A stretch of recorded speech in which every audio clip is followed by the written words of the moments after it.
मुझे ये बताने की बिल्कुल भी आवश्यकता नहीं है कि इन दिनों एक यूपीएससी अभ्यर्थी के साथ क्या क्या हो रहा है। आप लोग हर एक दूसरे दिन इन दिनों सुन रहे होंगे कि एक यूपीएससी अभ्यर्थी के जान की कीमत कुछ नहीं समझ रहे हैं ये कोचिंग माफिया। और ये उस दिन तक चलता रहेगा जिस दिन तक एक अभ्यर्थी को ये लगेगा कि यूपीएससी की तैयारी करने के लिए दिल्ली जाना ज़रूरी है। आखिर क्यों? कब तक हम लोग यही सोचते रहेंगे कि हमें तैयारी के लिए दिल्ली जाना होगा और कब तक ये कोचिंग माफिया अपनी कोचिंग चलाते रहेंगे? हमारे घर में हमें वो सारी सुविधाएं मिलती हैं जो हमें वहाँ नहीं मिलती है।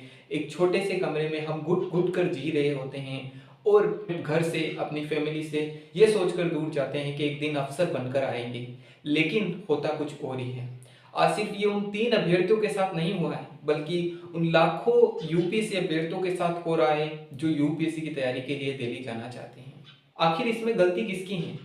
अगर आप ये एक एप्लीकेशन देख पा रहे हैं जो वहां के ही किसी युवक ने लिखी है, आज से ठीक 1 महीने पहले की है ये, जिसमें ऐसी घटना के बारे में जिक्र किया गया था, उस पर कोई एक्शन नहीं लिया गया। जब अंततः उन अभ्यर्थियों की सांसें रुक गई, तब इन सब की आंखें खुली। मैं अब भी आपसे यही पूछना चाहूंगा, आखिर क्यों? आप कब तक ये सोचते रहेंगे कि यूपीएससी की तैयारी दिल्ली जाकर ही होती रहेगी? और आज सिर्फ यहाँ बात सिर्फ दिल्ली जाने की नहीं है, बल्कि बात इसकी भी है, अगर आप जा रहे हो तो आप ये तो देखो कि आपकी जो बेसिक जो सुविधाएं होती हैं वो भी ढंग से नहीं होती हैं। लेकिन अब ये सोचने से उन 3 अभ्यर्थियों की जो सांसें हैं वो तो वापस नहीं आ सकती, और साथ ही उनके जो परिवार की जो अभी परिस्थितियां हैं उनको भी आप लोग अब नहीं समझ पा रहे होंगे, उनके परिवार पर क्या बीत रही होगी।